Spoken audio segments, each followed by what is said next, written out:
இன்றைக்கி பாருங்கள் 21/9/2025 இன்றைக்கு அமாவாசை நைட்டு 1:30 வரைக்கும் இன்றைக்கி அமாவாசை இருக்குது. அமாவாசை திதி. இப்போ அமாவாசை திதி அப்படின்னாலே ஆண் தெய்வமாக இருந்தால் நீங்கள் அமாவாசை உங்கள் குலதெய்வம் கோயிலுக்கு போங்க. என்ன செய்றீங்கன்னா ஆண் தெய்வம் உங்கள் குலதெய்வமாக இருந்தால் அமாவாசை போங்க. உங்கள் சக்கரை பொங்கலுக்கு உண்டான அரிசி பருப்பு சக்கரை பொங்கலுக்கு என்னென்னா நெய், அதுக்கு உண்டான சக்கரை பொங்கலுக்கு என்ன உண்டோ அதை வாங்கிங்க. 2 பழம் வெத்தலை வாக்கு சுடம், அதில் மற்ற எல்லாம் உங்களுக்கு பூ எல்லாமே வாங்கிங்க. இதை உங்கள் ஆண் தெய்வத்துக்கு கொண்டு கொடுத்து நீங்கள் நெய்வேத்தியம் பண்ணிடுங்க அப்படின்னு சொல்லிட்டு நீங்கள் அவசியத்தை பார்த்துட்டு வாங்க. கண்டிப்பாக உங்களுக்கு நல்லது நடக்கும். வாழ்க்கையில் நீங்கள் சேர்ப்பீங்க. சரிங்க, உங்கள் தெய்வம் பெண் தெய்வமாக இருக்குது. பெண் தெய்வம் எழுதுங்க அப்படின்னா பௌர்ணமி பூஜைக்கு போங்க. பௌர்ணமி பூஜை எத்தனை மணிக்கு இருக்குதுன்னு பாருங்கள். மெயினாக எத்தனை மணிக்கு மெயினாக பௌர்ணமி எத்தனை மணிக்கு ஆரம்பிக்குது, எத்தனை மணிக்கு முடியுதுன்னு பார்த்துக்கணும். இதே அமாவாசையும் பார்க்கணும். இப்போ அமாவாசை எத்தனை மணிக்கு ஆரம்பிக்குது, எத்தனை மணிக்கு முடியுது, இந்த திதியை இந்த அமாவாசை தேதியும் பௌர்ணமி தேதியும் நீங்கள் தெளிவாக பார்த்துக்கணும். ஆண் தெய்வமாக இருந்தால் அதாவது அமாவாசை போங்க, பெண் தெய்வமாக இருந்தால் பௌர்ணமி போங்க. அப்போ நீங்கள் பௌர்ணமி போகிறீங்க. இப்போ பௌர்ணமி அப்படின்னா உங்கள் குலதெய்வம் பெண் தெய்வமாக இருக்கும். காவல் தெய்வம் ஆண் தெய்வம் இருக்கும். காவல் தெய்வம் அதெல்லாம் மற்ற நிறைய தெய்வம் இருக்கும். உங்கள் தெய்வம் பெண் தெய்வமாக இருந்தால் பௌர்ணமி போங்க. பௌர்ணமி போகும்போது பார்த்திங்கன்னா உங்களுக்கு ஒன்றும் இல்லைங்க, 1 கிலோ பச்சரிசி, 1 கிலோ பச்சை அதாவது வெல்லம், பொங்கலுக்கு பேர் சம்பளம், உங்களுக்கு என்ன வேணும், அதுக்கு பொங்கலுக்கு என்ன ஒன்றுனா சாமம் ஒரு 250 ரூபா வரும். அதை வாங்கி வெத்தலை வாக்கு 2 பழம் வெத்தலை வாக்கு, முடிஞ்சால் தேங்காய் அதெல்லாம் வாங்கிங்க. அது உங்கள் சௌகரியத்தை பொறுத்து இருக்குது. அப்போ அந்த பௌர்ணமி பூஜைக்கு போங்க. பௌர்ணமி இன்னும் எவ்வளோ டைம் இருக்குது அதை பாருங்கள்.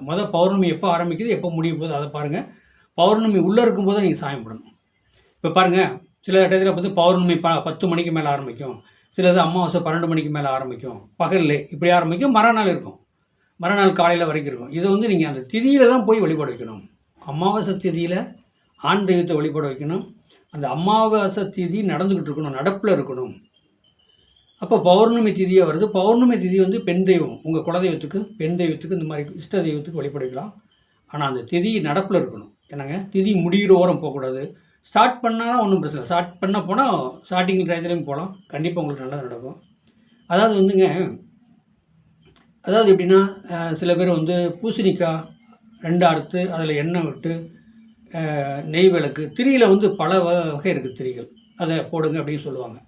சில பேர் பார்த்திங்கன்னா தேங்காய், இப்போ அது 5 தேங்காய் உடைச்சுன்னா எவ்வளோங்க, எத்தனை மூடி வரும், அதில் நீங்கள் எண்ணெய் ஊற்றி திரி போட்டு விளக்கு போட்டுவாங்க குலதெய்வம் கோயில்.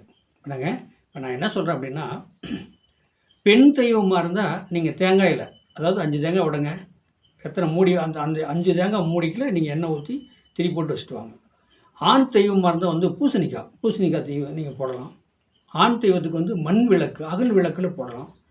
இப்படி நீங்கள் போட்டு வழிபட்டு வச்சுட்டு வாங்க. கண்டிப்பாக நல்லா நடக்கும். ஆனால் எண்ணெய் நயமான எண்ணெயாக இருக்கணும். லோக்கலில் எண்ணெய் வாங்கி போடக்கூடாது. இந்த புகை வரும் பாருங்களேன், அந்த புகை வர மாதிரி எண்ணெயெல்லாம் வாங்கி கொடுக்கக்கூடாது. அது சாமிக்கு ஏற்றுக்கக்கூடிய சூழ்நிலை இல்லை. ஏன்னா அது புகை வரும். இப்போ கோயில் தேவஸ்தானத்துக்குள்ளே அந்த எண்ணெய் ஊற்றி விளக்கு பொறுத்துக்கிறாங்க. புகை போனால் என்னங்க, புகை போகக்கூடாதுங்க. அது ஒரு ஸ்மெல்லு ஒரு மாதிரி வரும். அதனால் நயமான தரமான எண்ணெய் வாங்கிங்க. அதாவது நெய் வாங்கிக்கலாம், அது ஒன்றும் பிரச்சனை கிடையாது. நல்லெண்ணெய் தீவம் போட்டுக்கலாம். என்னங்க, இழுப்பெண்ணெய் இருக்குது. இதெல்லாம் ஒவ்வொரு இதுக்கு ஒரு மாதிரி ஒரு கணக்கு போட்டால் அது நல்லாயிருக்கும். கண்டிப்பாக உங்களுக்கு பெண் தெய்வமாக இருந்தால் பௌர்ணமி போங்க. பௌர்ணமி திதியை பாருங்கள். திதி முடிஞ்சு போய் போடுறதும் பிரயோசனம் இல்லை. இப்போ காலையில் இப்போ 10 மணி 11 மணிக்கு திதி ஆரம்பிக்குது, பௌர்ணமி திதியோ அமாவாசை திதி ஆரம்பிக்கிறோம். நீங்கள் காலையில் வெள்ளனே போய் போடுறது பிரயோசனம் இல்லை. அந்த திதியில் இப்போ ராகுகாலம் வருது, ராகுகாலம் யமகண்டம் வருதுன்னு வச்சுங்க. இப்போ யமகண்டம் வருது அப்படின்னா, இப்போ நீங்கள் எப்படின்னா கேது பகவான் விநாயகரை கும்பிடுங்க, முகமில்லாத தெய்வத்தை வராயை கும்பிடுங்க, இப்படி ஆஞ்சநேயர் கும்பிடலாம். இப்படிங்கிற மாதிரி கேது காலத்தில். ராகு காலத்தில் யாருங்க, உக்கிரமான காளி துர்க்கை இந்த மாதிரி தெய்வத்தில் ராகு காலத்தில். இப்போ சுருக்கமாக சொல்லப்போனால் ராகு காலங்கிறது வெள்ளிக்கிழமை 10 to 12. அப்போ அந்த மாதிரி டயத்தில் நீங்கள் அந்த உக்கிரமான காளி துர்க்கை, இந்த ஊரணி காளி துர்க்கை அம்மா, அதாவது பழைய கோட்டையில் இருக்கும் துர்க்கை அம்மன், மரதகாளி மலையம்மா, இந்த மாதிரி ஒரு உக்கிரமான தெய்வங்களுக்கு நீங்கள் 10 to 12 ராகு காலத்தில் விளக்கு போட்டு வந்தீங்கன்னா கண்டிப்பாக உங்களுக்கு அந்த அம்மா கண் திறந்து பார்க்கும். நீங்கள் வேண்டுதல் கண்டிப்பாக அதுக்கு நிறைவேறும். இதை நீங்கள் முக்கியமாக பார்த்துங்க.